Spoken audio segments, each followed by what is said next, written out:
Bueno, buenas tardes, muchachos. ¿Cómo les va?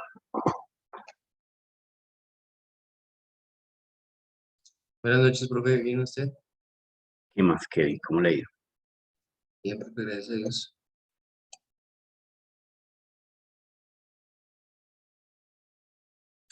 Bueno, ¿quiénes son los dueños de la pelota hoy?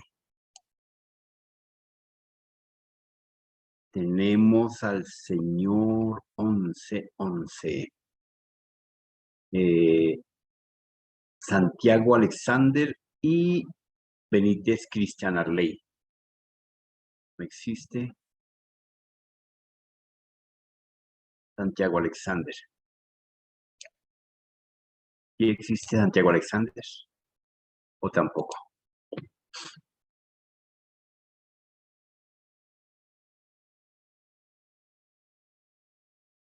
Este chico está muerto. Este también está muerto.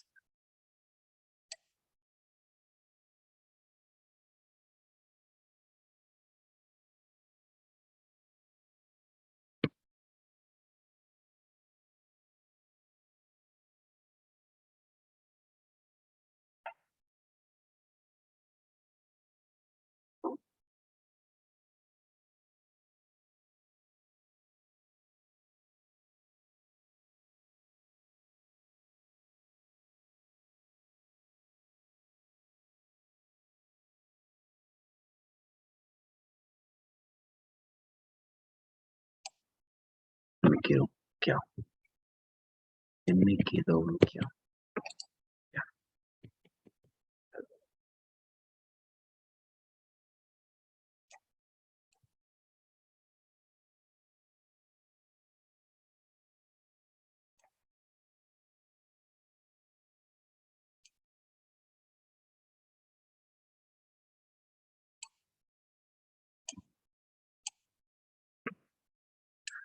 Bueno, entonces, señor Ciabato, ¿se encuentra?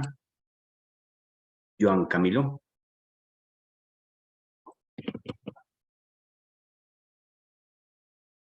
Ah, está entrando. No le hemos dado acceso al expositor. Así es difícil.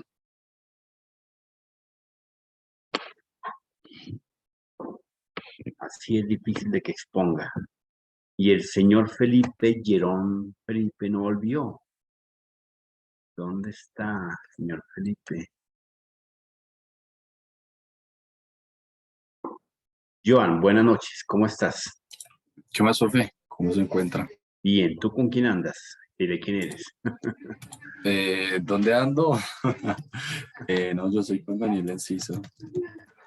No, mentiras. ¿Con quién vas a exponer? ¿Con quién? Sí, ¿con quién? Es con Daniel Enciso. Con Daniel Enciso.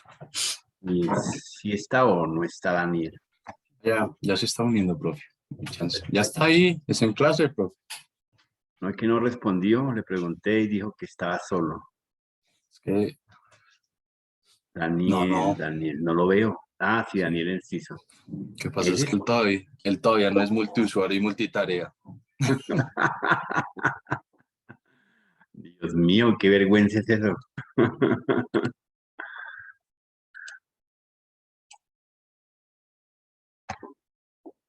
Bueno, Joan, veamos 2 minuticos más que todavía tenemos ventaja. ¿Listo? Listo, a ver, todo bien. Están los dos solos, ¿cierto? Porque el otro sí como que es un chico retirado. Sí, señor, somos nosotros dos contra el mundo. Y también tenemos ya el 11 en el grupo número 10, ¿cierto?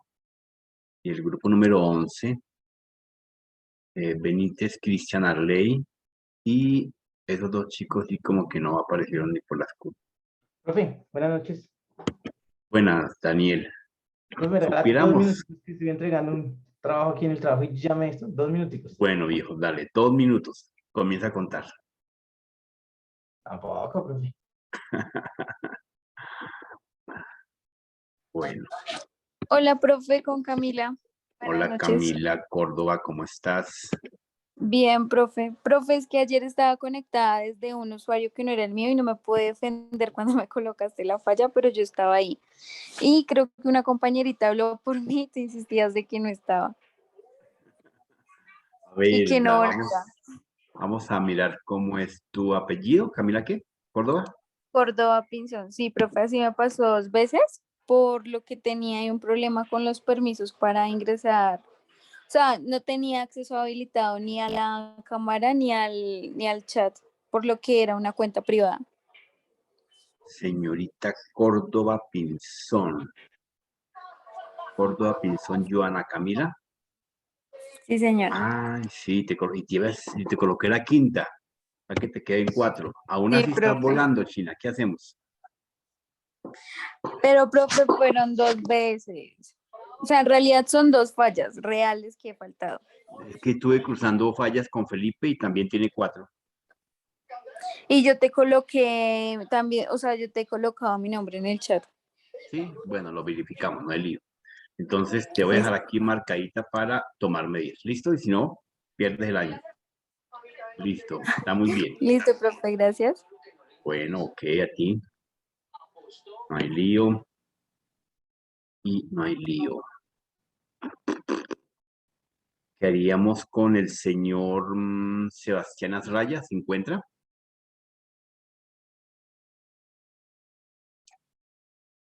Señor Sebastián Azraya. No está. Igual tendríamos a eh, Harold Sebastián. ¿Tampoco? Sí, señor, yo estoy acá. Ah, bueno, Harold. Para mañana con tu amigo, ¿no, Harold? Profe, pues yo estaba pensando con Cuervo que si podíamos presentar de una vez hoy. Eh, bueno, hagámosle. No hay lío. No hay Sí, lío. sí. Entonces los chicos que van hoy se van a No, no, no. presentar, Claro ¿cierto? que ellos van a ir. Lo que pasa es que están entregando un trabajo. Entonces, en el trabajo de Joan Camilo, no mentiras, de Daniel. Ah, Entonces listo, ya profe. son 2 minuticos y les queda 15 segundos. Bueno, entonces nosotros iríamos después de ellos. Sí, señor, no hay lío. Listo, profe. Profe ya nos está contando los minutos y todo. 15 segundos. 15 segundos, 14 diga. En un segundo ya vuelvo. Dale.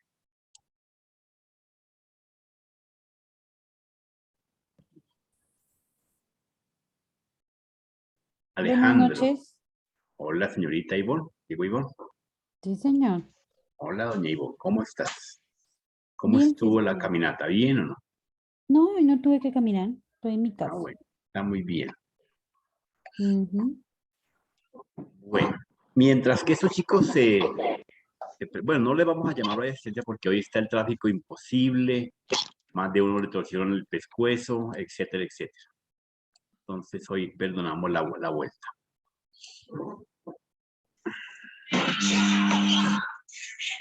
Pero por favor coloquen su Doña nombre. Daisy, ¿cómo está? Buenas tardes. Apague tu micrófono, Otra Alejandro. vez con Mutiémoslo. Él le está contestando al tío. Bueno, Bueno, profe, y voy a compartirle pantalla. dale, viejo. Ya tocó, Ah, sí, fue esa era una. la que me faltaba, claro. Usted es el experto en ese tema. Sí, señor. No, profe, nosotros sabemos más de maternidad de gallinas que esto. No creo Bueno, tanto. No creo ella, tanto. ella puede ver el tema. Bueno, nosotros vamos a hablar un poquitico de algunos comandos interesantes en este sistema de Linux. Entonces, cabe recordar que el papá de todos estos sistemas es Unix, ¿no? Y hoy en día Unix es un sistema, o bueno, tiene mucha influencia en el mercado más que todo de la computación empresarial, de los centros de cómputo y demás. El objetivo de haber creado Unix era llegar a un sistema operativo que se enfocara en ser multitarea y permitiera ser multiusuario. ¿Sí? Este sistema operativo generó tanto auge en su tiempo como en el 69, y empezaron pues como la guerra de los sistemas operativos. Ahí es donde Linux, IBM no se quedó atrás y de una empezó a arrancar pues su plan de crear un sistema operativo para hacerle competencia a Unix. ¿Sí? Unix cabe aclarar que empezó como un sistema operativo de software cerrado. Entonces, IBM creó un sistema operativo muy bueno bajo un procesador que se llaman AIX. Son unos sistemas operativos muy rendidores y brindan una escalabilidad y alta disponibilidad muy buena. Eso sí es muy carito, pero pues es lo mejorcito que uno puede encontrar ahí. El objetivo del Linux es que sea un sistema operativo maleable.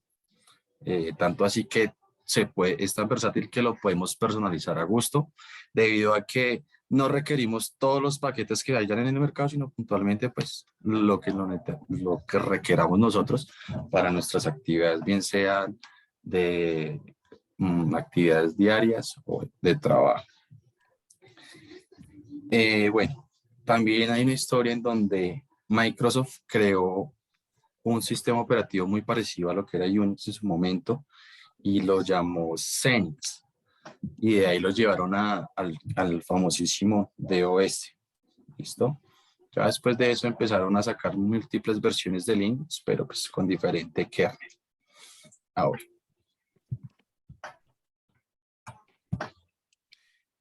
Bueno, a nivel de comandos, hay ciertos comandos que nos sirven y nos apoyan en el tema de la administración de redes, configuraciones de unidades de file system en el entorno.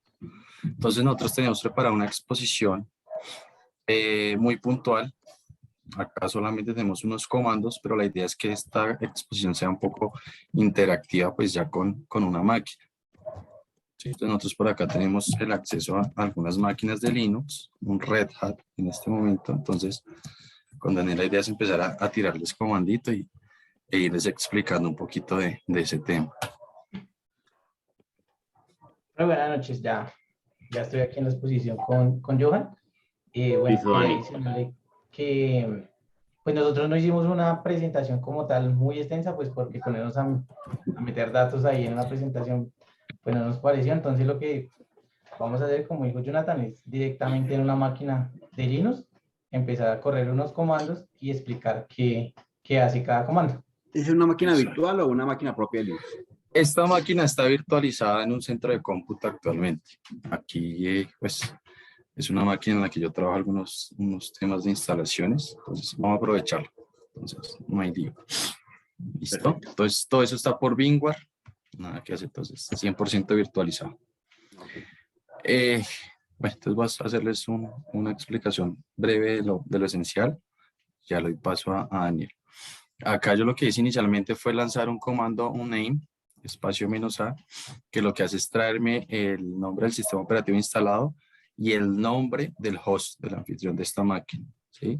Entonces acá podemos ver que se trata de un servidor Linux y que el nombre asignado para este servidor, el hostname, es SV934 Apple ICBS Node 2.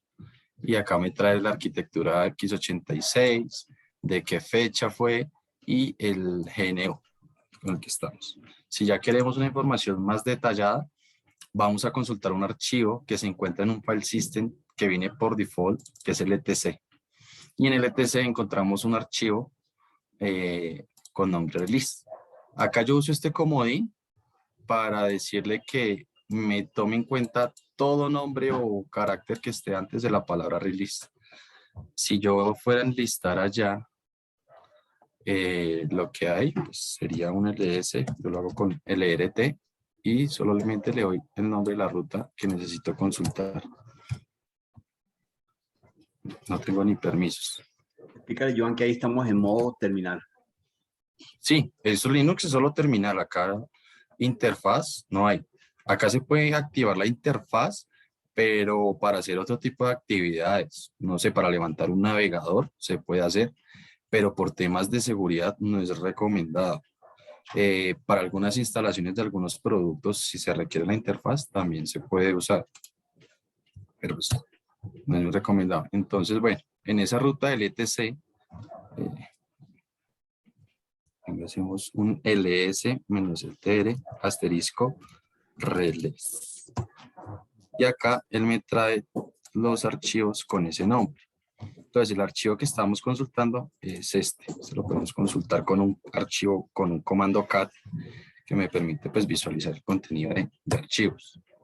Y acá pues me trae ya información más detallada como el nombre del sistema operativo con el que estamos interactuando, que es un Red Hat Enterprise Linux Server de la versión 7.7 MAIP. Listo, acá tenemos una ID que es el de Fedora. Acá vuelve y me indica la versión 7.7 y demás. Estos sistemas operativos de Unix cuentan con un manual de fábrica que nos permiten consultar las opciones y para qué sirve cada comando. Eso nos basta con ejecutar el comando man, pero solito no nos va a funcionar. Él nos dice qué página del manual desea consultar. Entonces la idea es ejecutar man, espacio, y le decimos qué comando es el que queremos revisar dentro del manual. Entonces, por ejemplo, acá le podemos decir para qué sirve el ls. Y él me va a llevar a esa página del manual y me va a mostrar las opciones con las que yo puedo usar el comando ls. Como tal, al principio el ls-list me muestra el contenido de directorios. Entonces acá son múltiples opciones las que podemos hacer. Aquí en Linux, muchas veces uno se encuentra con archivos ocultos, ¿sí? Entonces acá yo hago un pwd para revisar en qué ruta estoy ahorita parado. Y cabe resaltar que, como les decía al principio, estos sistemas operativos son multiusuarios. Cuando se manejan multiusuarios, se crea un directorio home para cada usuario. Entonces, si yo ingresara al file system, ¿no? df-h, yo listo las unidades de file system y me muestra las capacidades que tiene cada uno. ¿Sí? Entonces, por default, entramos al file system home y acá vamos a encontrar el home para los usuarios que están creados en este sistema operativo. Tenemos un usuario Oracle, CMDB app y demás. Entonces vamos a entrar a ese usuario Oracle, que es el que tenemos. Cada uno, ¿cómo podría saber con qué usuario yo estoy trabajando? Acá ejecutamos el comando ID, Enter, y él me muestra que el usuario que yo estoy usando es el usuario Oracle y está asociado a un grupo que es OInstall, ¿sí? Acá siempre es importante asociar al usuario a un grupo, ¿sí? Y esto es importante. Yo, qué pena, le puedo hacer una preguntita, usted que tiene como más experiencia en Linux. Señor. Soporte no vamos a oír, hermano. Señor. ¿Cómo hace uno, cuál es el comando para ver en qué directorio está uno en Linux? En los Unix, fácil, tú haces un pwd y ahí te muestra okay, en dónde estás parado, en qué directorio estás actualmente. Listo, ya te muestro un tipcito para crear atajos en Unix. Bueno, pues ya estando acá en el directorio, vamos a hacer un listado de qué es lo que tiene ese directorio. Entonces acá ustedes pueden ver que él ya tiene unos archivos acá, pero hay archivos ocultos. Para yo poder ver esos archivos ocultos, debo hacer un ls-la y él me va a traer los archivos ocultos. Por ejemplo, este bash history no estaba en la vista anterior con el comando ls-ltr. Entonces en este momento sí. Ahora voy a lo que les... Ahí puedes explicar, Joan, de paso, los parámetros con que tiene cada archivo y cómo se encuentra actualmente en cada directorio. Sí, ya lo revisamos. Entonces, le comentaba a Pipe que acá tú puedes crear unos atajos. Por usuario, yo siempre y por buenas prácticas se crea un archivo .profile que viene siendo como las variables de entorno del sistema. ¿Sí? Ese lo creamos. Entonces, yo aquí ya tengo uno creado y tengo unos atajos y unas variables configuradas pues para el funcionamiento de un software de capa media. Si yo le diera un cat a ese .profile, él me va a mostrar que tiene acá definidas las rutas o el path de la JDK de Java, la JDK de Oracle. Estos son unos atajos y variables que es, señor. ¿Quién dijo? ¿Pipe? No, yo un momento que estoy escribiendo. Ah, ok. Eso queda en la grabación, Pipe.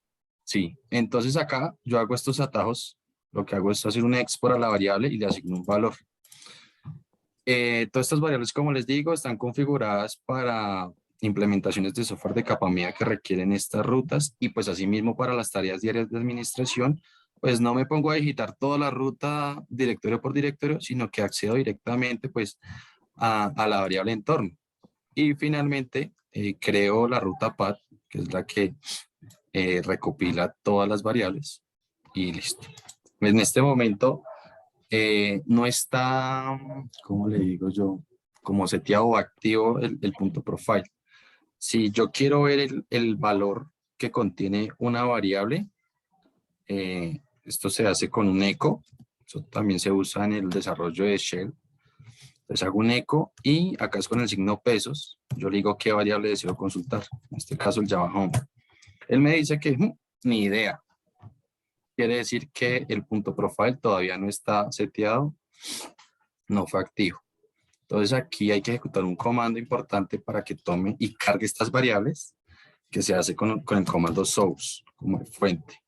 ¿Sí? Y le digo y le menciono el archivo que deseo inicializar. Listo. Ahora, si yo voy y busco el comandito de ahorita, el echo Java Home, ya ven que ya él me seteó todas las variables en el entorno y puedo trabajar sin problema. ¿Sí? Entonces, por ejemplo, acá estoy parado en el Home Oracle. Si yo quisiera ir por allá a esta ruta, la JDK, para no digitar CD Home, CD Oracle, CD JDK, yo lo que hago es un CD y hago uso de la variable. Listo. Y para corroborar que estoy allá, un PWD y él ya me lleva. Son unos atajos muy útiles. Y cuando tengan que trabajar con este tema de Unix, es importante que los utilicen. ¿Listo? Bueno, ahora, acá hay un truco muy chévere que yo uso. Y es que acá se pueden usar... Perdón, Joan, si quieres limpia pantalla para que quede más arriba y puedas... Listo. verla. Acá se puede limpiar pantalla o con control L o con un comando clear. Ahí limpiamos la terminal y listo. ¿Listo?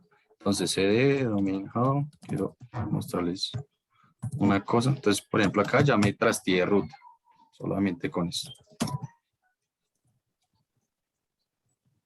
Bueno, cd, este es un producto de la capa media que yo ya monté acá.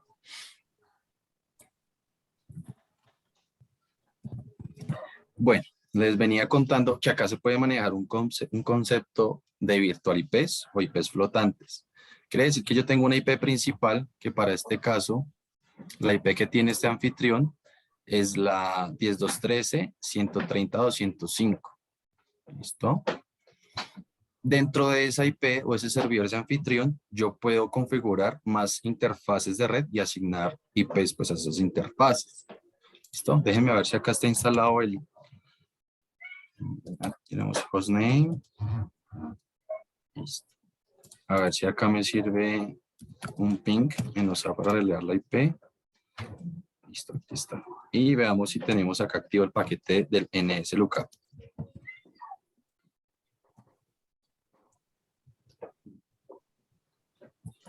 Este comando lo compartió el grupo de exposición de Paola. Entonces, como vemos, es un comando universal. Lo que hace es ir y consultar el directorio de nombres, que es el DNS, y me retorna el nombre con el que se le asignó a esa IP en ese directorio. Entonces, se puede hacer en dos sentidos. Asignándole la IP para que resuelva o con el nombre. Vamos, bueno, no lo tengo acá. Ese paquete no está. Bueno, entonces, acá yo tengo un scriptcito donde yo configuro unas interfaces de red. Bueno, para este caso, por temas y de control y de seguridad, yo no tengo acceso al usuario root. Cuando un usuario de menor jerarquía que el root necesita ejecutar algunas cosas como root, lo que se hace es configurar desde el usuario root unos permisos de sudo a ese usuario. ¿Sí? En este caso se configuró un permiso sudo para el usuario Oracle, ¿sí?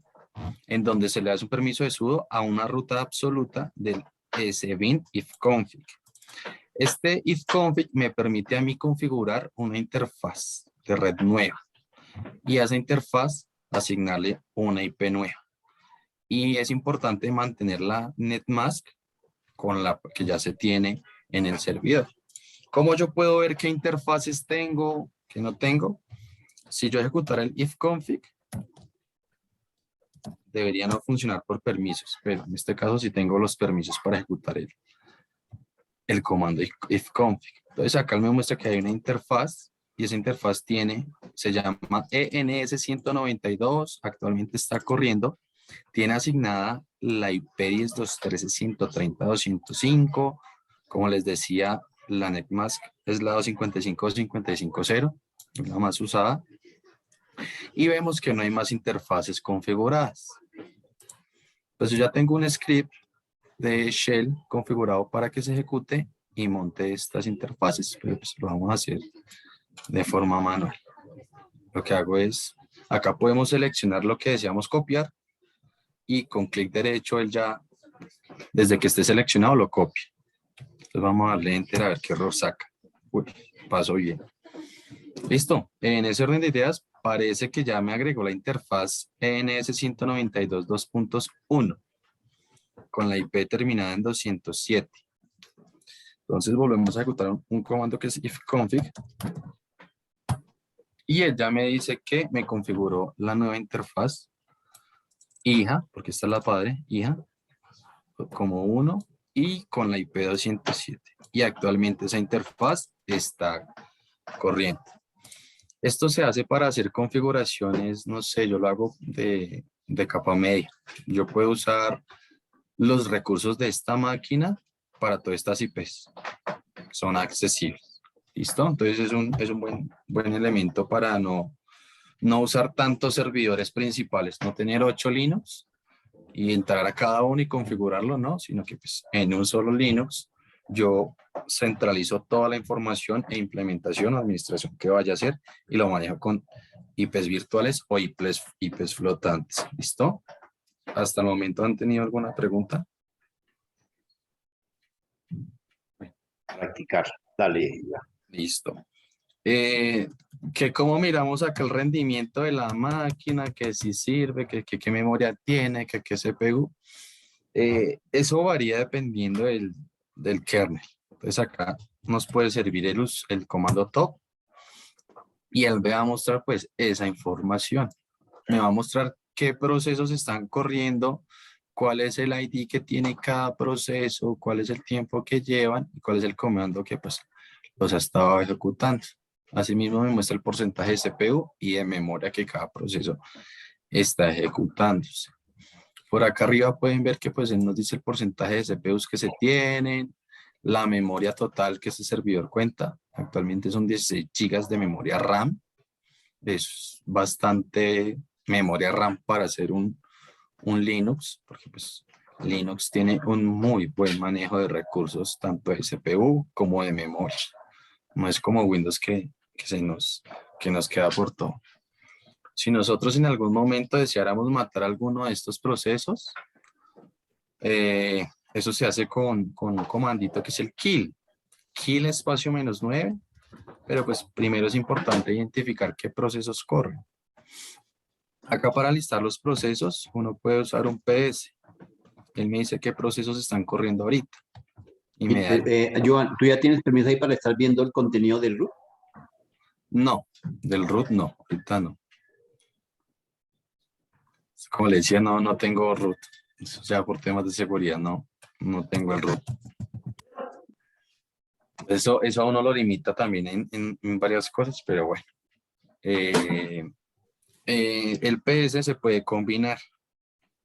Entonces yo siempre, si quiero hacer énfasis en algún proceso que yo ya conozca, pues PS-fea pygrep, el grep hace énfasis a que voy a buscar una palabra sobre esos procesos.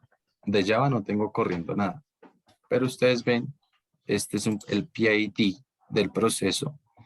Si tuviéramos un proceso que no fuera este, se hace la ejecución de un comando que es kill-9 y el nombre del proceso y él finaliza ese proceso. ¿Listo? Bueno, entonces ahora le voy a dar paso a Daniel para que él pueda empezar a comentarles también sobre el tema. Se me perdió, Daniel Enciso. ¿Listo? Daniel tiene control remoto. Bien, Joan. Dale, Dani. Joan, regáleme presentación. Si quieres, hágase un momentico y yo presento desde el otro link. Ah, listo, espéreme un momentico. Listo, hágalo, de una.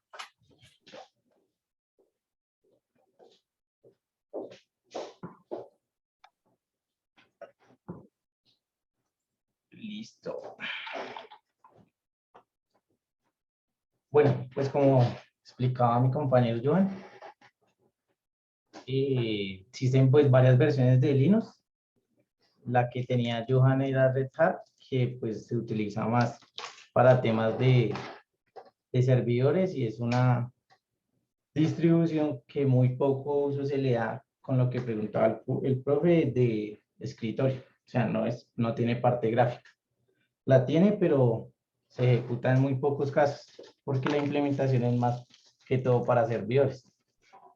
Existe una distribución que se utiliza para cliente final como un Windows 10, Windows 7, Windows 8, que es Ubuntu. Es la más conocida para el uso de clientes, pero también es una de las más utilizadas en servidores. Entonces, en este caso tenemos un Linux Ubuntu 20.04, virtualizado también, con su parte gráfica. Entonces vamos a ver un poquito y ya empezamos con los comandos. Bueno, aquí encontramos pues sus aplicaciones. Esta distribución ya es la última de Ubuntu. Ya se asimila más a las interfaces de, por ejemplo, Windows 11 y Mac de la última versión. Tenemos el menú en la parte de abajo, como el Windows 11. No sé si uno ya tenga Windows 11 y la puede identificar que es muy similar. Entonces, según lo que hemos investigado ahí, estas partes gráficas tratan como de llegar todas al mismo punto para que la gente, pues, como que no se pierda en el manejo de que tienen el botón a la izquierda y que el inicio y todo. Entonces ya, por ejemplo, el Windows 11, los Mac y el Linux, pues viene con la misma parte gráfica, muy similar. ¿Qué configuración mínima requiere el Ubuntu, esa versión? ¿Esa es la última versión? Sí, sí, señor. Pues, profe, depende, digamos que para virtualizarlo, la versión dice que tiene que tener un 4 en RAM, un disco duro pues mínimo de 30 gigas, que ese sí no ocupa, y O sea, sigue procesador. con los estándares normales. Sí, procesador vienen unas versiones desde Pentium, un Celeron, ya corre esta versión de Ubuntu.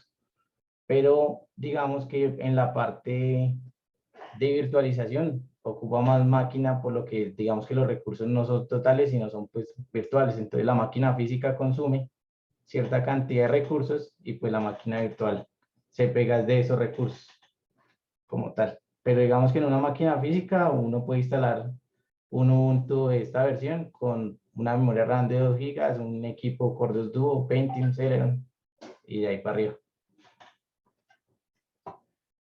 Y bueno, pues esto ya tiene sus aplicaciones básicas. Cuando no está la versión de Ubuntu, ya viene con sus aplicaciones. También se puede instalar mínima, que es como la tenía instalada Johan, que es solo por código, y pues ya a medida del código también puede uno, si en algún momento necesita la parte gráfica, instalar el Genome, que es la versión de gráfico. Pero pues esto ya tiene sus calculadoras, sus buscadores, sus programas de ofimática que son libres. Tiene su Excel, su Word, pero pues en una versión diferente. Digamos que la aplicación de Office pues es como, se asimila mucho al Office, pero pues cambia como tal su tema de comandos y formas en que uno suma, resta. Entonces, pero pues si lo ven, es muy similar Office. Tiene sus ventanas, sus opciones de insertar, de abrir, de guardar. Vamos que ya es mucho más parecido.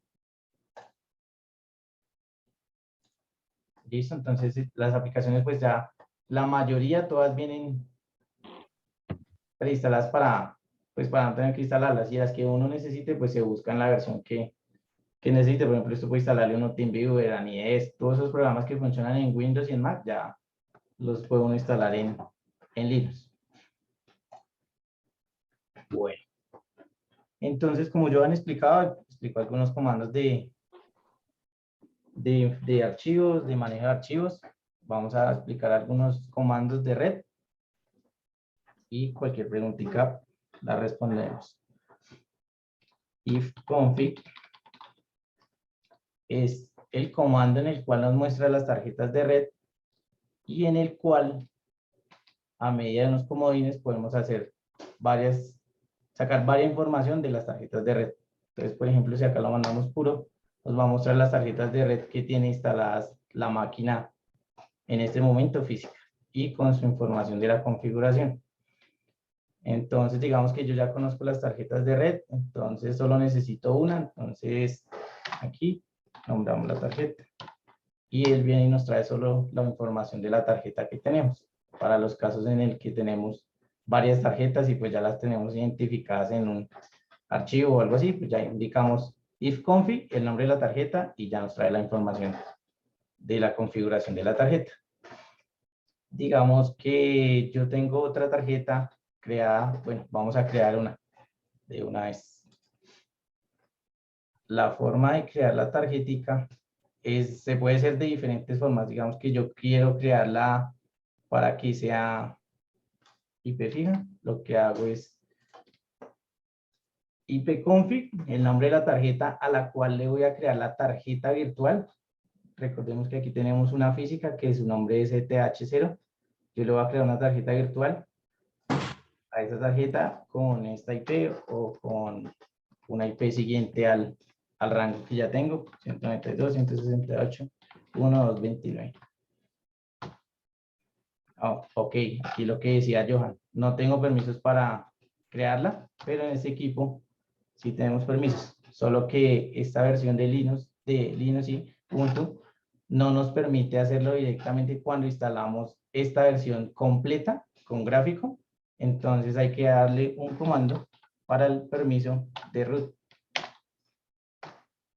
y ya nos creó la tarjeta. Ahora vamos a ver ifconfig y vemos que ya tenemos una tarjeta y dos tarjetas.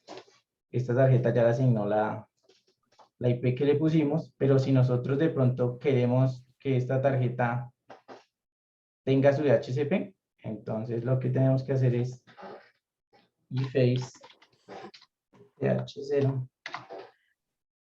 Esta es la tarjeta, dos puntos. Seleccionamos la tarjeta virtual a la que le vamos a asignar el direccionamiento de DHCP y le mandamos el comando para que le asigne una tarjeta de DHCP. Ups.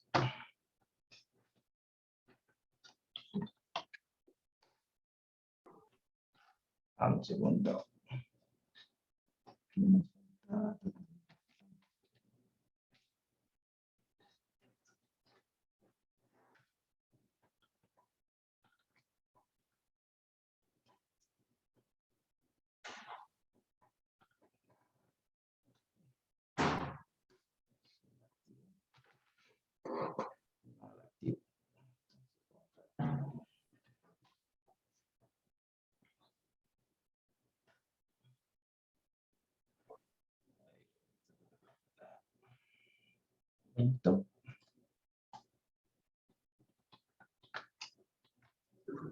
Y así. Aquí con este comando la vamos a eliminar.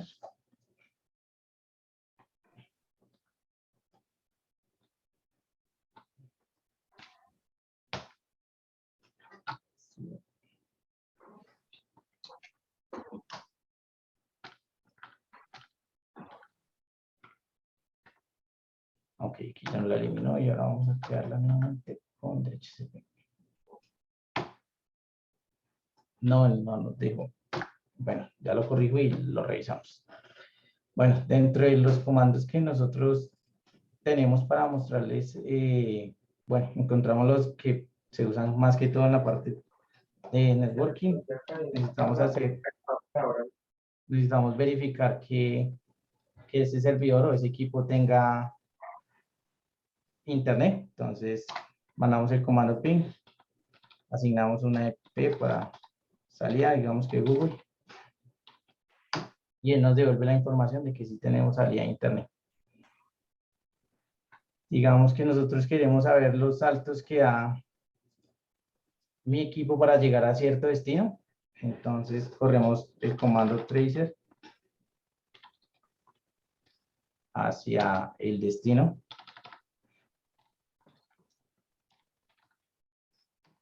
Y él nos va a mostrar los saltos que da desde mi equipo hasta llegar al destino. Entonces, digamos que aquí nos confirma que la IP de Google que en este momento tomó es la 142.250.78.132. Y el primer salto es mi router. Este es mi router de donde yo salgo.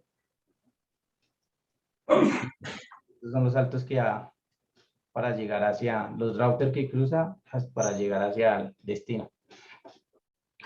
Ahí determinaron los tiempos de la secuencia en la ruta que se encuentra a la búsqueda. Sí, sí, digamos que el tracer router también funciona con algunos comodines en los cuales podemos asignar que, por ejemplo, que ahí vemos 1, 2, 3 y va llegando un listado de todos los saltos que ando. Entonces nosotros solo queremos los primeros 5, entonces le asignamos comodín al trace router para que solo me traiga los 5 primeros saltos. Y varios comodines que tiene, pero sí, como tal el tracer router nos da es la cantidad de saltos y el tiempo que se demora en cada salto. Y tenemos el siguiente comando que es, bueno, aquí lo tenemos con control C. El route que nos informa nuestra salida hacia, desde donde estamos saliendo, nuestro router del cual salimos. Entonces nosotros lo vamos a mandar IN con el comando IN. Y nos muestra que nuestra router o nuestro gateway es 192.168.0.0 y nuestra dirección IP es la 192.168.222, pero nuestro router de salida es el 192.168.0.0. Eso ya es tema del firewall, como está configurado para que la salida la asigne desde la máscara desde el gateway 192.168.0.0. Bueno, tenemos también otras herramientas como por ejemplo el IPADRS, que lo vamos a correr de una vez.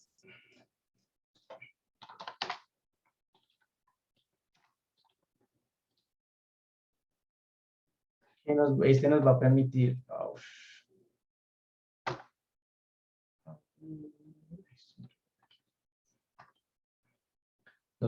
nuevamente, como hablamos ahorita, listar las tarjetas de red y pues nos muestran las tarjetas de red sus direcciones IP y bueno, esta herramienta es muy útil cuando se tienen configuradas varias direcciones IP dentro de la misma tarjeta.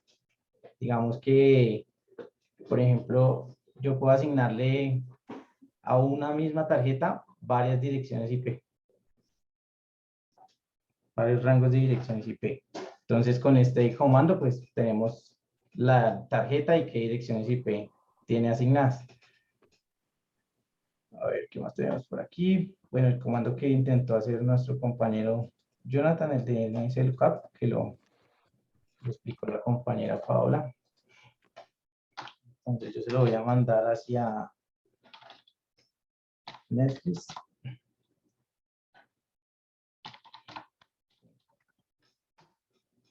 Y él pues nos va a mostrar el host desde donde queremos llegar. En este caso, pues vamos a ver qué IP a nuestro sitio web estamos llegando. Entonces, por ejemplo, aquí Netflix, en este momento tiene pues estas direcciones IP que se ven aquí. Y los datos de cada una. Digamos que, por ejemplo, aquí estas direcciones IP son IPv6 y estas son IPv4. Entonces aquí nos trae pues los datos como tal de ese dominio.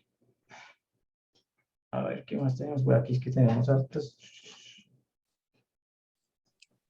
Entonces, mostremos, bueno, este ya creo que Johan lo mostró, el hostname, nos trae el... Sí.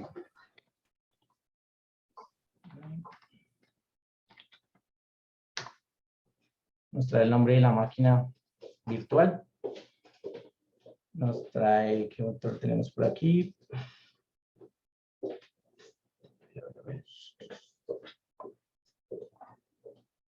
¿Esa es la máquina virtual de Johan o la tuya? Esa es una que creé yo, profe, para hacer unas pruebas y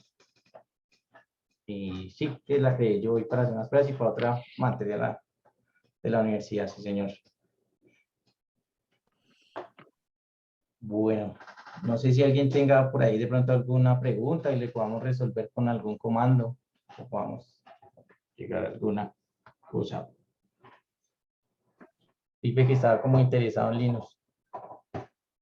Sí, ahí lo más interesante es que efectivamente se está dando una explicación sobre todos los comandos de red de Linux, desde el enfoque de Linux, porque los comandos básicos son los mismos de DOS, simplemente hay que saberlos ejecutar, pero Sí, técnicamente... digamos que también cambia, por ejemplo, en las versiones de Linux en la forma en que se ejecutan los comandos. Digamos que, por ejemplo, aquí uno cuando va a instalar un paquete, escribe sudo apt y get, por ejemplo, de ahí para allá. Pero en el que tenía Johan, escribe uno yum install y corre el nombre del paquete y ya nos trae el paquete y lo empieza a instalar. Entonces, digamos que lo que cambia es como aprender los comandos de las versiones que esté uno manejando y pues de ahí para allá son los mismos que se manejan en Windows, la mayoría son los mismos. Correcto. Exacto. No, nada, ¿qué más? Datos curiosos. El telnet se puede hacer a la misma máquina, no sé si sabían de pronto muchos. Pero a veces el telnet se puede usar sobre la misma máquina. Por ejemplo, si uno desde ese servidor está abriendo un puerto, digamos 80, y no sabe si está escuchando o está arriba, pues como diagnóstico uno correría un stat-a para identificar qué puertos están abiertos. Y se haría posteriormente un telnet a ese puerto, o sea, a la misma IP o un localhost y el puerto pues para ver si está escuchando. Uno muchas veces en el trabajo se vara porque todas esas máquinas atraviesan el firewall, pues son puntos de seguridad que se ponen a nivel de red. Entonces, para cacharrear eso muchas veces uno pierde tiempo porque quiere probar cosas que están en un segmento de red diferente y obviamente pasan por firewall. Entonces, la fácil de uno ingeniero cacharreando es buscar una máquina con el mismo segmento de red y hacer pruebas allá. Y listo. Así se resuelven más de un chicharrón. Sí, digamos que, Entonces, como decía Johan, por ejemplo, ahí con este comando en StatTube, miramos los servicios que se están escuchando en el sistema y sus PID. Digamos que como esto es un equipo pues, que no tiene servicios ni nada, digamos que publicaciones del puerto 80, en el 8080, pues no muestra mucha información. Pero digamos que con esos comandos pues podemos descubrir qué está saliendo, qué está entrando, cómo está saliendo la navegación, por dónde, qué puertos se escuchan, qué puertos no se escuchan. ¿alguien tiene alguna duda, sugerencia, algún tema con respecto a lo que hemos acabado de presentarles? ¿Tienes un listado de comandos que les comparta a ellos para que hemos determinado y los puedan buscar y se les facilite, no sé, y el cuestionario lo armaste? Sí, te lo tenemos que enviar al correo, ¿cierto? Sí, señor. Y Sí, con esa en la lámina de presentación. Sí, en la presentación tenemos el listado de comandos. Si gustan, pues los envío aquí al chat para que lo puedan descargar. Y ahí toman pues una variedad de comandos. Igual no olviden el comando man, que pues les abre el catálogo y de comandos y comodines que puede usar cada comando para todo tipo de cosas, no solamente de red, sino también para montaje de unidades de file system, configuración de usuarios y toda esa vaina que quieran dañar allá en los servidores de la empresa de ustedes.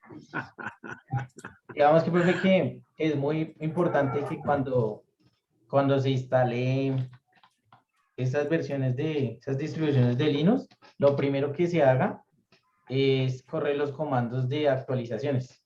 En todas las versiones de Linux, lo ideal es que si usted instala la versión de Ubuntu, Debian o pues el que instala en Red Hat, de una vez se corran las actualizaciones de los paquetes que tiene instalado y como tal del sistema.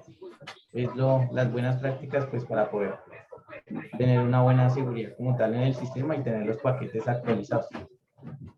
Muy cierto. Explícales ahí, Dani, la opción de poder ver todas las ayudas sobre cada comando con el / interrogación. ¿Las ayudas de qué, profe? Perdóname. De cualquier comando o de todos los comandos. Help. Entonces aquí, Ajá. digamos que apt. Vamos a ver si lo puedo hacer nomás.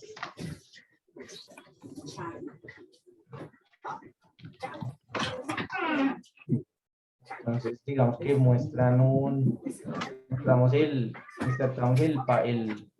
comando que vamos a utilizar y le adicionamos a lo último help y él ya nos muestra la configuración que tiene ese comando, o sea, lo que se puede hacer con ese comando y los parámetros que se necesitan para hacerlo. Digamos que aquí muestra apt-get y la opción que uno necesita, instalar, remover sources, y aquí nos muestra lo que se puede hacer con ese comando y lo que realiza el comando al darle las funciones con los comodines. Entonces, lo que yo les decía, por ejemplo, aquí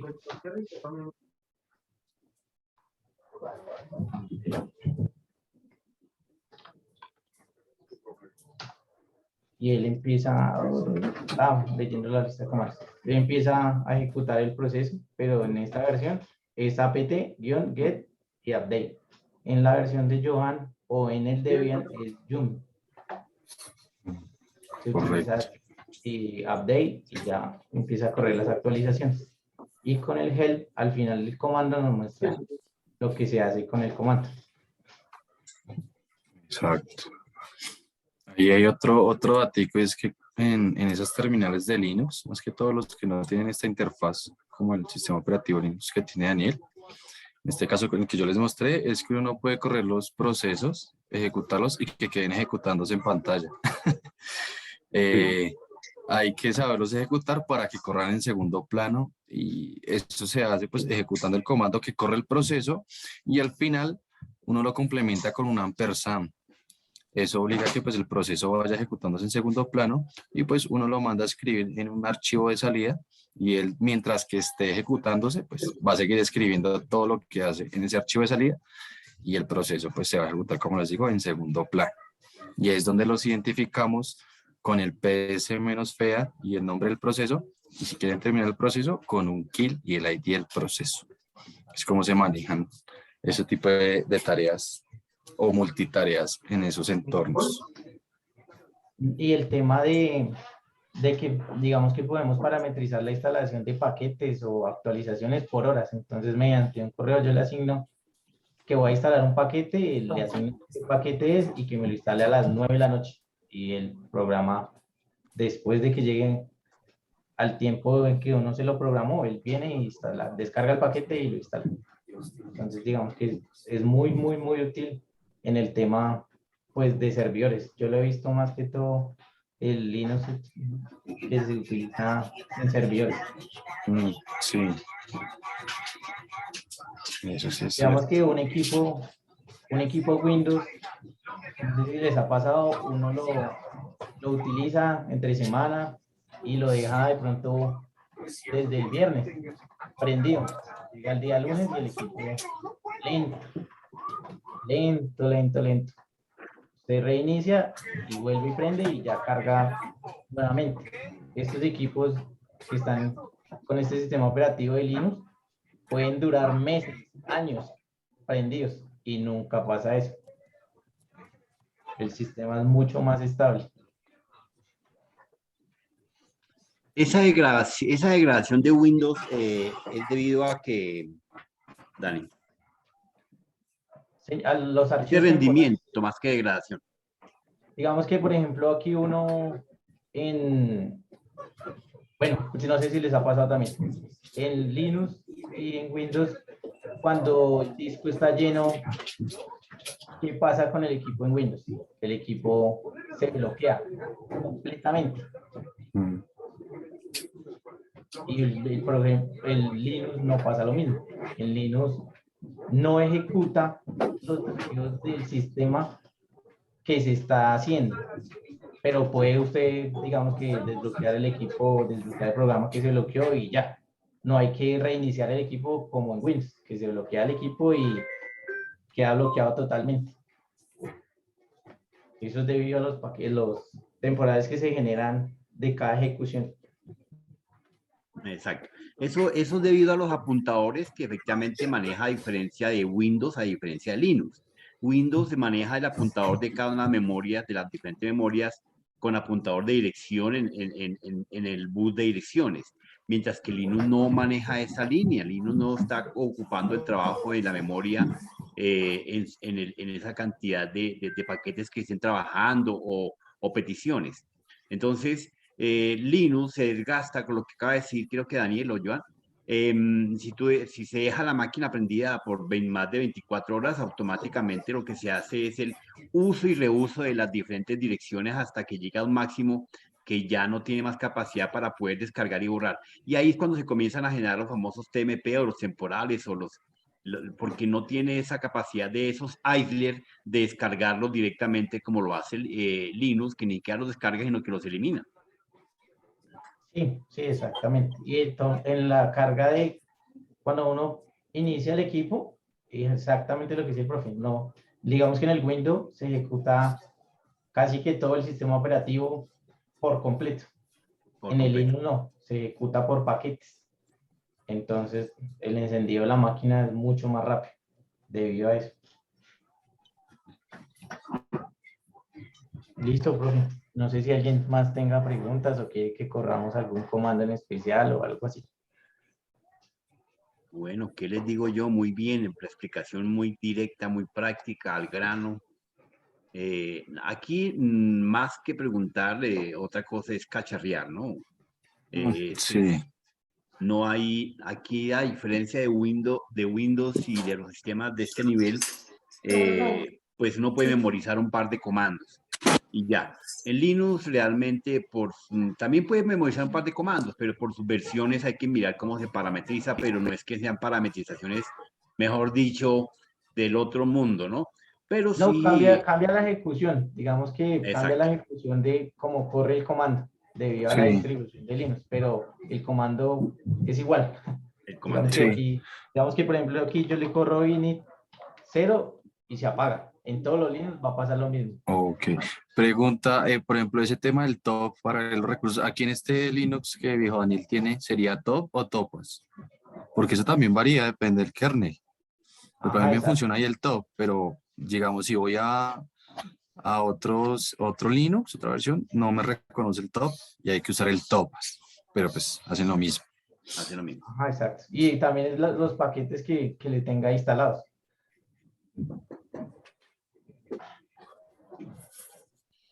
Bueno, bueno, muchachos, muy bien. Muchísimas gracias. Muchísimas gracias. Bueno, entonces, todo el tema de saber los comandos de este enfoque, desde el enfoque de telecomunicaciones, es porque fíjense que los mismos sistemas, el ser humano, las diferentes actividades y procesos que se van desarrollando, van dándole acompañamiento a ese proceso de comunicaciones, de enlace, de conectividad. Gracias. Laura, gracias, chao. Y efectivamente nos va a permitir, ya bien lo hemos dicho en los diferentes procesos y reuniones que hemos tenido, pues efectivamente, desactivamos a Laura que está que se habla. Efectivamente, concentró. Linux facilita esa conectividad y la administración de los diferentes servidores del mundo. ¿Por qué? Porque efectivamente está gobernando, son los servicios físicos y los servicios de peticiones de manera directa. A diferencia de Windows maneja son enlaces de protocolos. Hay que diferenciar esa contextualización. Windows establece una comunicación protocolaria. Linux no es que no maneje protocolos, no es que no respete la línea de peticiones. Linux efectivamente identifica las configuraciones, identifica los elementos, identifica los productos que se tienen a servicio y los pueden conectar directamente, trae algún algoritmo, una rutina, un comando, etcétera. Bueno, Windows se cierra con comandos de protocolo, con permisos específicos y demás características. Obviamente que Linux, al manejar directamente cada uno de los elementos del hardware, pues tiene la ventaja de poder bloquear, cerrar, abrir, gobernar puerto a puerto, elemento a elemento, absolutamente todo. Entonces, eso es la gran diferencia bueno, eso no, muchas diferencias, obviamente, versus Windows. Y obviamente versus iOS también, que también está, se puede instalar en un iOS tranquilamente. Bueno, muchachos, su nota, pues bueno, me pareció muy agradable su exposición, un dominio pleno. No le coloqué una lámina porque es una lámina que tenemos. Una presentación, evidencia, dominio, una introducción con un conocimiento, pues queda uno tranquila y frescura. 4:57, es su nota, muchachos. ¿Listo? Listo, profe. Hágale, de una, gracias. Bueno, ustedes muy amables. El otro grupo.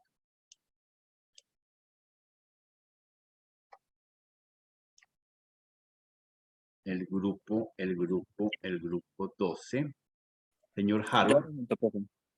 Sí, ya de momento ya compartimos. Listo, profe. De momento ya.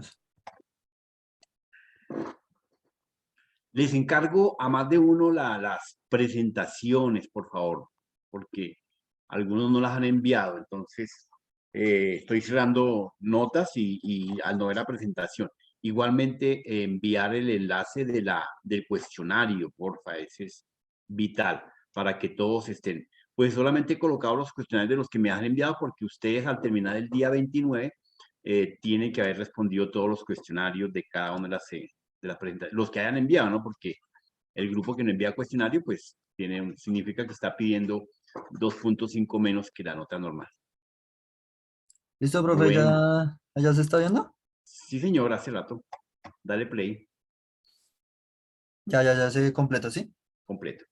Listo, bueno, mi grupo conformado por Harold García y Sebastián Cuervo, vamos a hablar sobre las comunicaciones satelitales, nos vamos a hablar más de fondo sobre los satélites, sobre un poco de comunicación y también nos agrega, hay anexo sobre la NASA.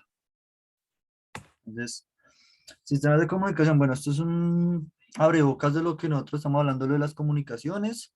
Pues obviamente tenemos que ya mencionar lo que es el sistema de origen pues normal, lo que es entre fuente y transmisor, las comunicaciones que hemos venido manejando hoy en día, solo queríamos poner como para un pequeño recorderizo.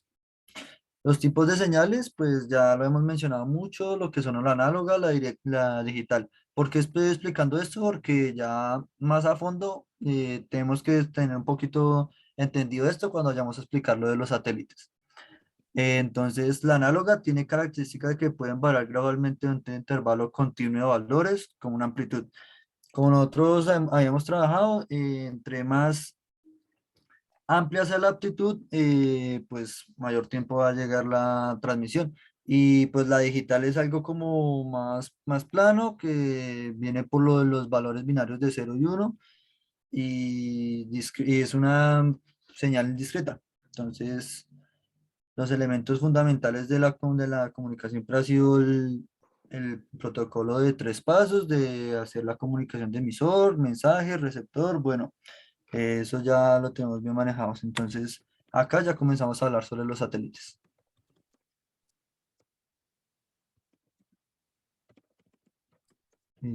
Harold. Harold. Sí, de un momento, pero es que el internet me está molestando un poquito. Ah, vale. Déjeme abrir acá la diapositiva para tener como una mejor vista de la esta. Bueno, en primera instancia, sabemos que existen dos tipos de satélites, los satélites naturales y los satélites artificiales, que primordialmente vamos es a dar una pequeña introducción a lo que son los satélites artificiales, ¿sí? Estos satélites artificiales nacen con el boom de la carrera espacial, que es, que es durante al finalizar la Segunda Guerra Mundial y dar inicio a la Guerra Fría, ya que durante este proceso se dio el boom de la necesidad de la comunicación por medio satelital o por medio de la órbita terrestre, ¿sí? Que partiendo de esto, vemos que existen diferentes procesos que se dieron durante durante la Guerra Fría, que fueron diferentes envíos de satélites para lograr establecer una comunicación de órbita con la Tierra. Entonces, estos procesos se dieron como ya lo mencioné, en la Guerra Fría, pero inicialmente estos satélites surgen de, si no estoy mal, un proyecto llamado el proyecto Sputnik, que es de Rusia, el cual se encargó de hacer el envío de los primeros satélites para generar una comunicación Tierra-órbita. ¿Podemos continuar?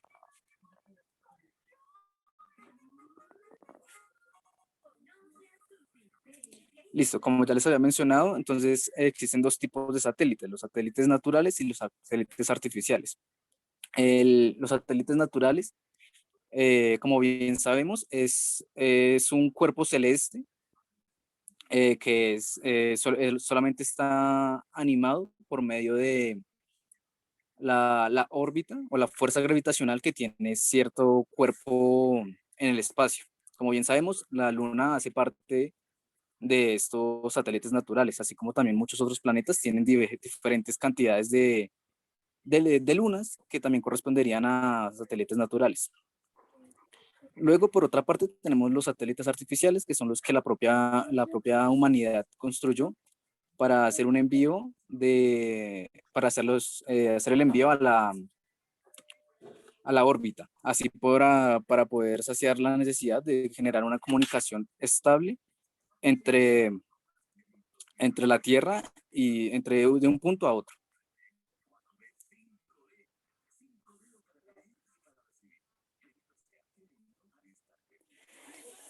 Bueno, pues existen dos tipos de configuraciones de satélites. Una es la configuración pasiva, que solamente se limita a reflejar la señal ya recibida. Como lo vemos en la imagen, hay por decirlo así, un sensor, por ejemplo, que se encarga de replicar la imagen que está viendo y simplemente reflejarla al, al, al servidor o al punto de comunicación que está conectado.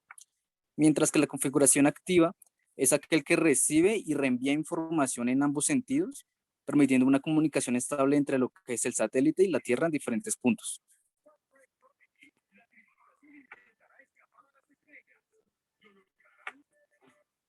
Bueno, para entrar ya más en contexto con los satélites se componen por diferentes sistemas y subsistemas dentro de ellos.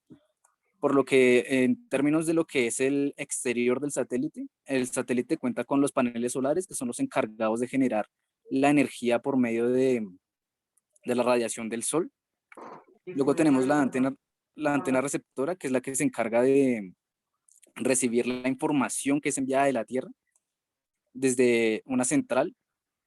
Y tenemos también una antena transmisora, que es la que se encarga de reenviar esa información que recibió la antena receptora a otro punto o al mismo punto. También tenemos la que es el apartado de los propulsores, que son los que se encargan de mantener en órbita o mantener en esa ese punto, en la órbita continuo y que no se salga de la ruta que ya está preestablecida. Y tenemos un componente que es llamado el transpondedor, que es el encargado de amplificar, trasladar y entregar las transmisiones hacia la Tierra.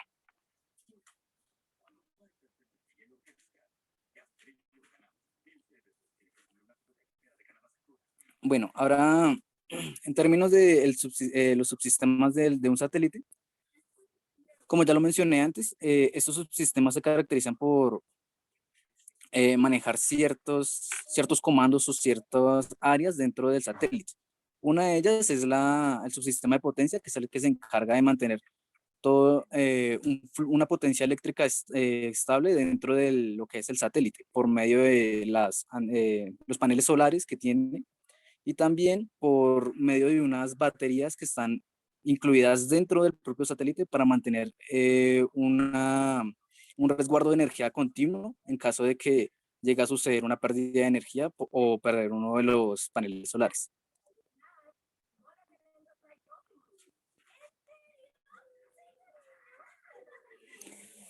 Luego tenemos el subsistema de comandos y manejo de datos, que es el encargado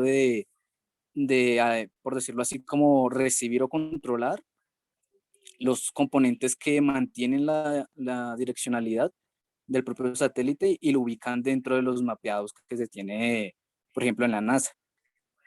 Dentro de este subsistema tenemos la computadora de vuelo, que es la que se encarga de mantener una corrección de los errores en lo que es el despliegue de los propulsores, un monitoreo de telemetría, un manejo de subsistema eléctrico, el manejo de los propios comandos que se ejercen dentro del satélite. Este también se encarga de enviar cierta comunicación de la ubicación y, por decirlo así, el estado del propio satélite hacia la Tierra.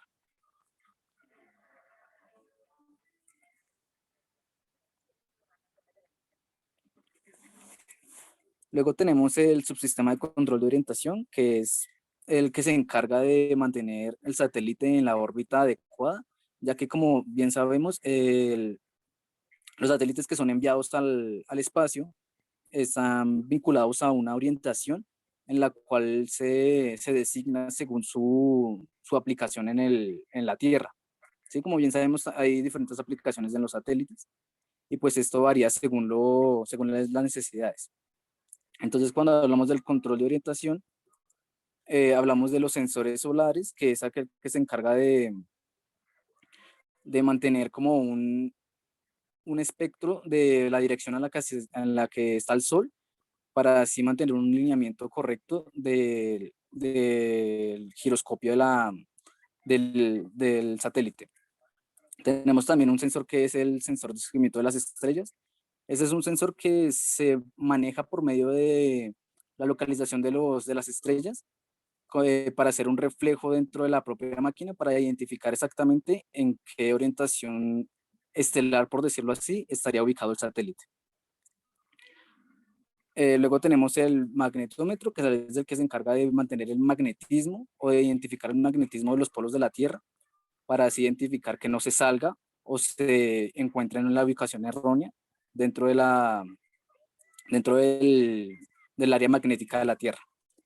Y pues tenemos otros varios, pero uno de los más importantes dentro del propio control de orientación es el giroscopio, que es el que se encarga de mantener el satélite en la posición adecuada para que reciba y envíe la información, ya que las antenas se posicionan según el posicionamiento del propio satélite.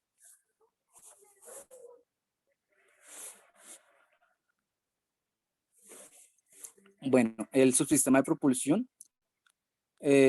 como ya lo mencioné antes, el satélite contiene unos propulsores que son los que lo impulsan en el espacio para que se mantenga en la órbita, que es necesaria, porque hay situaciones en las cuales de la Tierra se envía una comunicación al satélite que requiere que se mueva hacia otra órbita o hacia otra sección de la órbita. Entonces estos propulsores cuentan con una combustión a base de hidracina, ya que es, por decirlo así, el medio de quema del transistor del propulsor para que es implementado en el espacio. También este cuenta con tanques de combustión, que son los que se encargan de hacer la combustión de la propia hidracina para hacer la propulsión. Y pues por último tenemos pues lo que es el propio motor, que se encarga de pues manejar el propio satélite, hacer la funcionalidad de la manera más correcta posible.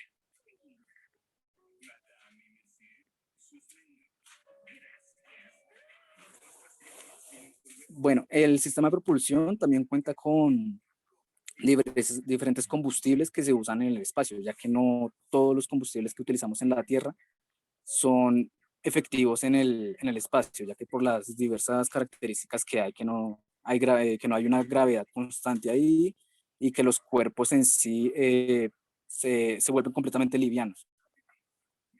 Entonces, uno de ellos es el gas frío, que es uno que cuenta con es un coste bajo, pero tiene un impulso muy, muy pequeño. Entonces no es, por decirlo así, como el más adecuado para hacer una impulsión grande del satélite. También tenemos el biopropelante, que es uno de los, por decirlo así, como más costosos, pero suele tener un desempeño adecuado y suele tener un impulso mucho mayor al del gas frío. Y pues por último tendríamos el plasma, que es el que suele ser el más, suele ser bastante bajo de costo, pero suele tener un impulso muy, muy pequeño.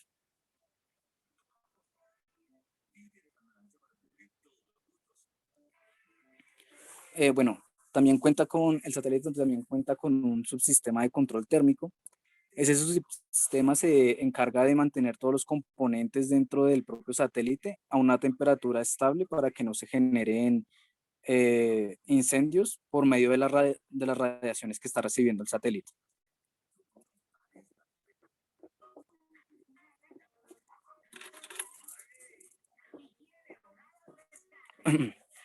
También está el subsistema de telemetría, que es el que se encarga de enviar una comunicación de la ubicación exacta del satélite a la Tierra, ya que por medio de este envía las coordenadas al puesto de mando para mantener identificado la posición del satélite en caso de que sea necesario.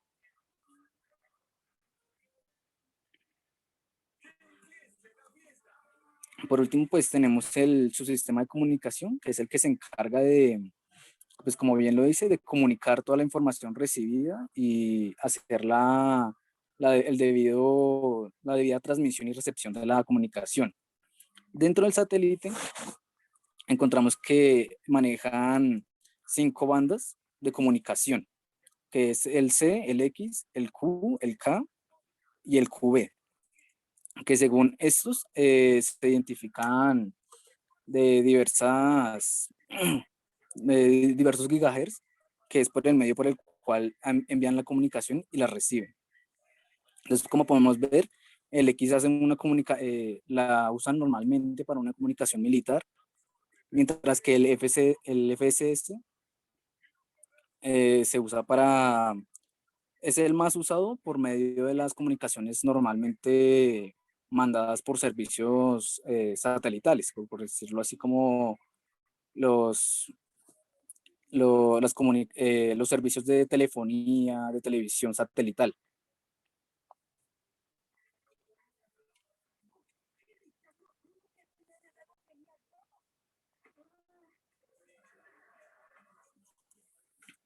Bueno, pues dentro de las aplicaciones de los satélites propios tenemos pues por un medio científico, que suele ser el que recoge los datos del campo magnético de la Tierra, los fenómenos naturales como son las auroras boreales y distintos tipos de radiación que suelen llegar hacia la Tierra. También tenemos los satélites astronómicos, que son los que permiten identificar patrones astrales y hacer como un reconocimiento de las estrellas y de la radiación que se emana de estas mismas. También tenemos el satélite meteorológico, que pues como su nombre dice, es el que se encarga de de identificar los fenómenos meteorológicos dentro de la propia atmósfera de la Tierra, así como identificando los grupos de nubes y el equilibrio térmico que se encuentra en órbita. Los satélites de comunicación, que son los que se usan, suelen usarse en telefonía, en servicios de cable de internet, de televisión. También tenemos los satélites de navegación, que son los que se mantienen en una órbita fija siempre y emiten unas señales que suelen ser recibidas por los propios barcos para, por decirlo así, identificar, hacer una navegación mejor en términos de la tecnología actual, ya que antes, a los principios de la navegación, se solía usar como referencia las estrellas para poder hacer una navegación. También tenemos los satélites de observación o de espionaje, que son los satélites, por decirlo así, militares, que se encargan de hacer un escaneo o una toma de ciertas imágenes para detectar ciertos fenómenos, ya sea de otras naciones o fenómenos militares de avanzadas y ese tipo de situaciones militares. También tenemos los satélites de investigación de recursos terrestres, que son los que mantienen un registro de los bosques, los yacimientos de petróleo, entre otras diferentes características de la Tierra, ya que sean recursos propios naturales.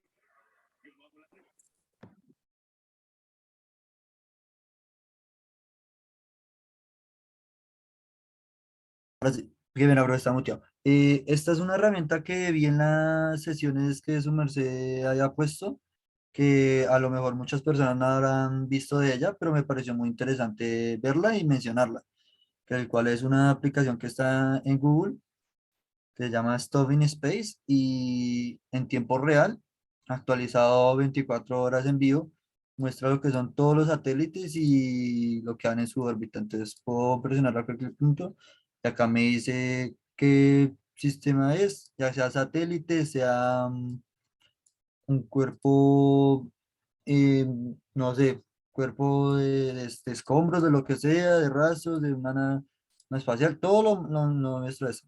Entonces lo que está investigando es que los que más que todo que son amarillos son cuerpos desconocidos.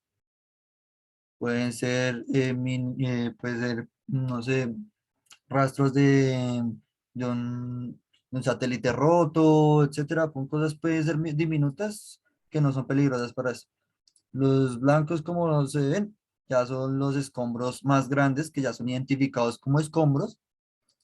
Los rojos ya son satélites y los azules son cuerpos de cohetes. Y esa es una herramienta que se logra ver que esto es lo más que todo los cuerpos, más que todo abundan porque todos andan más que todo en la órbita del planeta y más que todo acá afuera ya están los que son los escombros que rondan el planeta. Entonces ya continúo con la exposición. Un momento.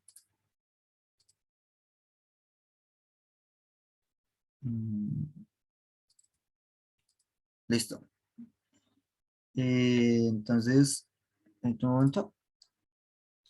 Entonces, reglamentos y regulación de los satélites. El Ministerio de Tecnologías de la Información y Comunicación, MINTIC, expidió la resolución 376 de 2022. Esta resolución era muy pequeña porque más que todo conllevaba lo del espacio colombiano ocupado, pero pues fue aumentándose y teniendo más peso desde 2012, ya que se lanzó un satélite de tierras latinas, que fue el de DirecTV, más que todo, y pues ya después de eso, pues ya fueron regulando lo que fueron permisos, lo que fueron como artículos de referentes al tema, sobre el uso y sobre el manejo de los mismos. Los que son más que todo centrados en esto son el 75, el 101 y el 102, en el cual regula el 75 lo de la la regulación del espacio aéreo colombiano restringido, en el cual conlleva que si va a haber un cuerpo específico cercano al esto, tiene que estar registrado, si no está registrado, pues solamente puede ser reportado o hasta pueden tomar medidas drásticas. En el 101 es la legalidad de la fabricación y pues como al 102 es la regulación de pues el lanzamiento, porque pues tiene que haber leyes tanto para usted manejarlo y poder lanzarlo a órbita, como la 101 que es la fabricación del mismo. Entonces acá ya vamos a lo que es lo de la NASA. Entonces, la Administración Nacional de Aeronáutica de Espacio, más conocido como la NASA, es la agencia gobierno estadounidense responsable del programa espacial civil, así como de investigación aeronáutica espacial. ¿Cómo nace la NASA? Bueno, una redundancia, pero la NASA nace de una abreviatura de la NACA, que era la Asociación del Consejo Nacional de Aeronáutica estadounidense, en el cual ellos pues han enfocados más que todo a lo que era como lo de los aviones, más que todo sobre lo de la guerra y la exploración de lo mismo, sobre lo de los artículos de guerra. Entonces, pues el presidente Eisenhower eh, fundó la administración de la NASA con temas más que todos científicos, no tenían nada que ver sobre lo de aviones de guerra, bombas, no, era más que todo sobre lo del científico, y hasta hoy en día lo mantiene como la NASA, como un grupo gubernamental en el cual manejan solo actividades científicas sobre el espacio y la órbita terrestre. Entonces, su nacimiento fue el 29 de julio de 1958. Ya expliqué lo de la ley de aeronáutica de espacio, fue la ley que abrevió la NACA para poder crear la NASA con fines científicos. Acá abajo también podemos leer lo de las... Sebas, ¿cuántos Entonces, satélites tiene Colombia? satélites. Uy, Buena profes. pregunta, ¿sí o no? Sí, buena pregunta, pero... Eso es lo más importante, para que usted logre conectar uno, modificar la señal. Uy, no, profe. Pero cuéntanos, ahí tenemos un pequeño historia de la satélite entre Rusia, China y Estados Unidos. Profe, Colombia no tiene ningún satélite. No, sí tenemos, que no, Sí. que Creo no que tiene tenemos, dos, profe. Creo que tiene dos o tres. Y sí, ahí la tenemos tres última. satélites. Son dos, profe, son dos ya que me puedo pensar, el Libertad Sí, que fue el y, primero. y el otro que se me pierde el nombre, pero nació en el 2012. O sea, pero el Libertad fue el primero, ya que me acuerdo Sí, eran dos, correcto. es que no me acordaba los nombres, pero sí. Es que Muy bien. el otro sí tiene un nombre raro. Entonces, acá lo que vamos a mostrar es el cual fue la causa fundamental en la historia la NASA, porque fue el punto clave para darle batalla a la Unión Soviética con lo que fue la Guerra Fría, con la guerra espacial, con la carrera espacial, perdón. Entonces, pues acá hay unos pequeños puntos claves de la historia. Entonces, los rusos empezaron, por decirlo así, ganando con el primer satélite en órbita, fue en 1957 y fue el Sputnik 1, que fue el primer satélite en el cual tuvo órbita y siguen, creo, duró como 6 años en órbita sobre la Tierra. Entonces, después de eso, mandaron en otro satélite que fue el Sputnik 2 en 1958, el primer como ser vivo, que era una perra llamada Laika, en el cual fue en el Sputnik 2 y también estuvo en órbita para ver cómo eran las condiciones. Después, lo que más nos importa, bueno, lo que más es relevante de la exposición fue el primer satélite norteamericano en órbita que fue para que fue el, el, el Apolo 1, perdón, en el cual fue más que todo enfocado en lo de la órbita, también fue para lo mismo, iban compitiendo uno con otro para tener su primer satélite en órbita. Eh, Después de Estados Unidos en 1959 quiso imitar lo que hizo lo de los soviéticos con la perra, pero con Abel y Champ, que fueron los dos primates que lanzaron a la órbita en 1959. ¿Y Entonces Laika ya, volvió? dime, ¿Laika volvió? Laika, sí volvió. Sí, ya me acuerdo, sí, Laika sí volvió. De ahí viene la librería del servicio que ofrecen comunicaciones Laika, ¿no? Para que consulten. ¿Sabe cuál es el servicio, no?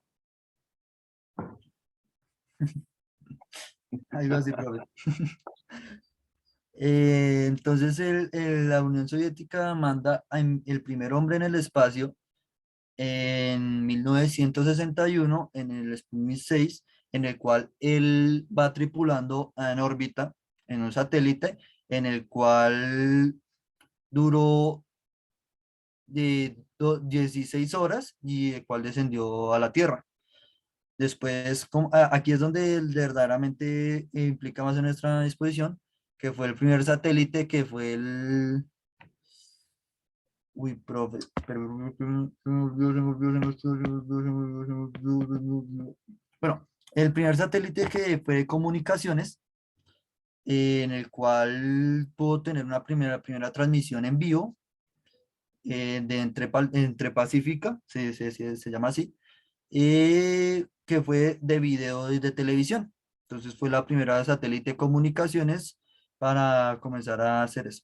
Entonces, la primera mujer en el espacio fue Valentina Morovka y ella fue una primera mujer que estuvo en el espacio.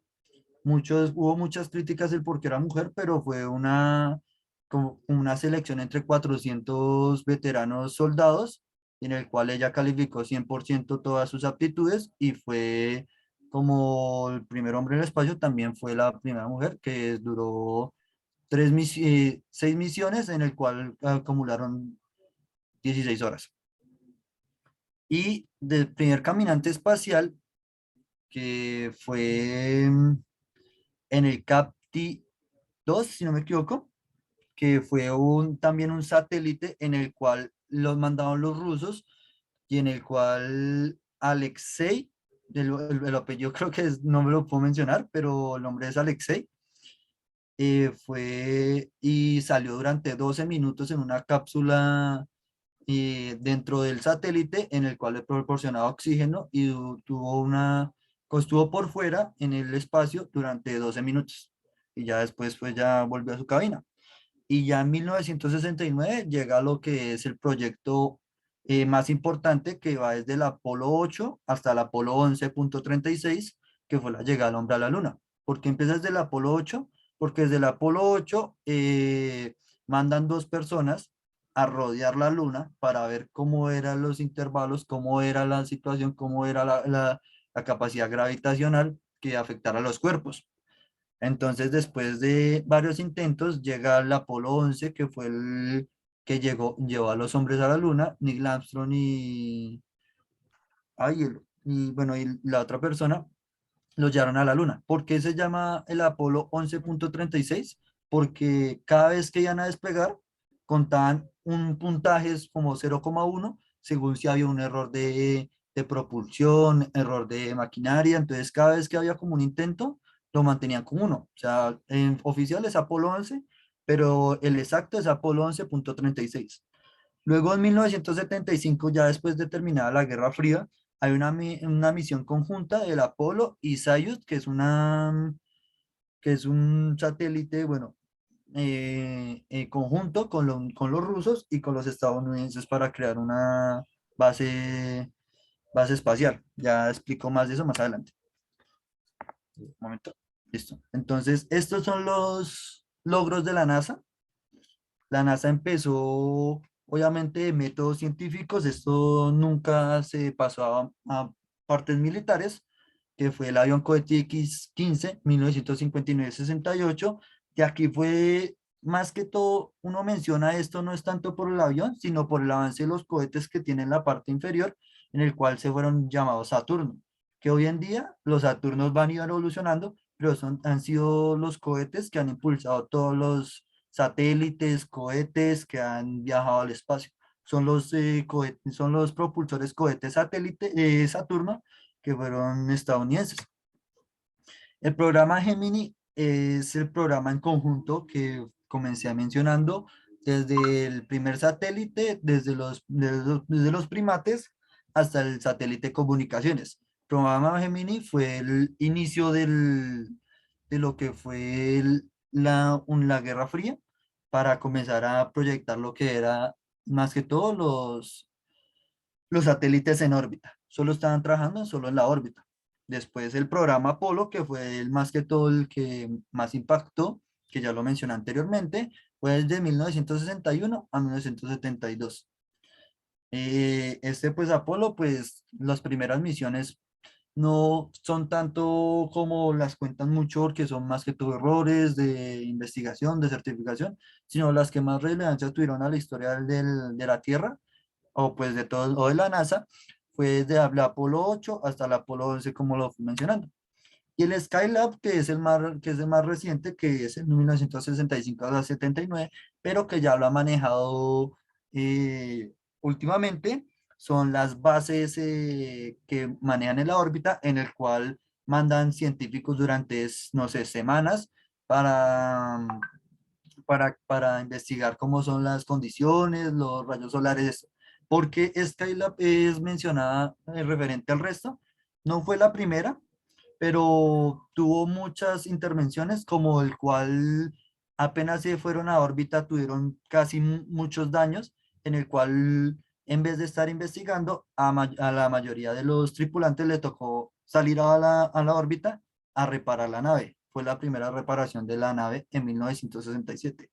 Luego de eso, pues ya hubo las investigaciones y pues fueron las investigaciones que tuvieron más relevancia, que las que más tuvieron como relevancia fueron los rayos del sol, o sea, lo de la luz ultravioleta, bueno, estudios sobre lo mismo. Y ya eso fue todo.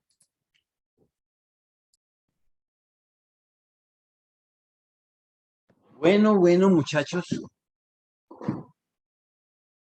Bien, lo de los satélites, efectivamente, pues un tema trascendental en el mundo de las telecomunicaciones, es una herramienta que se requiere como interfaz para la recepción, la transmisión, la canalización, el rebote de la señal. Entonces, desde varios enfoques podemos efectivamente ver el uso de los satélites como lo han explicado adecuadamente. Pero primordialmente, pues nos han permitido a través de esta herramienta que las telecomunicaciones crezcan y amplíen el horizonte de comunicación del hombre. Entonces, es tan solo otro instrumento como tener efectivamente un mouse, una herramienta de comunicación, un Bluetooth, etcétera. Entonces, que ya es a gran escala y para facilitar ese tiraje de grandes extensiones de cableado como las comunicaciones de microondas, el Wi-Fi y demás, pues el satélite ha venido dando otro toque en esta línea. Pues yo sé que más de uno puede que conozca la historia, que conozca el concepto, que conozca la filosofía, pero pues un pequeño paneo sobre este mundo en telecomunicaciones. Claro, ahí en el mundo de las telecomunicaciones sí empieza el duro golpe de establecer las mediciones que las que hemos hablado tanto, que en su momento determinado, pues ustedes pueden llegar a utilizar una línea de aprendizaje en ese campo. Pero pues claro, toca mirar los campos de acción. En Colombia realmente esa línea no es muy amplia, puesto que no tiene grandes espacios o campos de trabajo o puestos de trabajo para poderse desempeñar como tal. Sí hay investigación, sí hay administración, soporte y mantenimiento de lo poco que tenemos, pero que sea una línea fuerte en este país emergente, pues no, realmente no. Más no significa que no tengamos que aprender o conocer algún día. Es un mundo muy matemático, es un mundo muy de funciones, de procesos lineales de medición que pues obviamente es otro tipo de lenguaje, como el programador, efectivamente establecer sus diferentes códigos personales en las diferentes herramientas específicas y técnicas. Efectivamente, en el mundo de las telecomunicaciones como tal, pues es otro aspecto. Entonces, mis queridos muchachos, por hoy, pues bueno, yo sé que hay algunas personas que no lograron conectarse el día de hoy. Cualquier cambio que ocurra, ¿dónde está mi monitor? ¿Se voló? Sí, profe, se voló. ¿Qué va, profe? Bien, Felipe. Estamos muy pendientes, Felipe, para cualquier cambio que ocurra en la universidad. El día de mañana sí de pronto creo que sea más delicado o no sé, pues, pero es un decir. Pero pues estaremos muy atentos a ver cómo nos ubican. ¿Listo? Listo, Bueno, profe. creería yo que estamos ya en recta final. Mañana sí quisiera hablarles de un tema sobre la implementación y desarrollo del software que en el mundo moderno se utiliza, a ver cómo prepara esa exposición. Mis queridos patojitos, les habló José Antonio Martínez. Dios los bendiga, un abrazo. El viernes Hasta estaremos mañana. haciendo ya el resultado final de todos estos trabajos. Les encargo el envío de las presentaciones, de los enlaces, las URLs de los Google Forms para poderlos dejar que puedan contestar. Y bueno, si es así, de pronto el viernes les dejaría para poder dedicarnos a calificar. Un abrazo. Listo, profe. Hasta luego, Listo, profe. Buenas profe. noches, profe. Hasta Feliz luego. descanso. Gracias, Chao, chao. profe. Chao, gracias, muy Gracias. gentil. Chao, chao.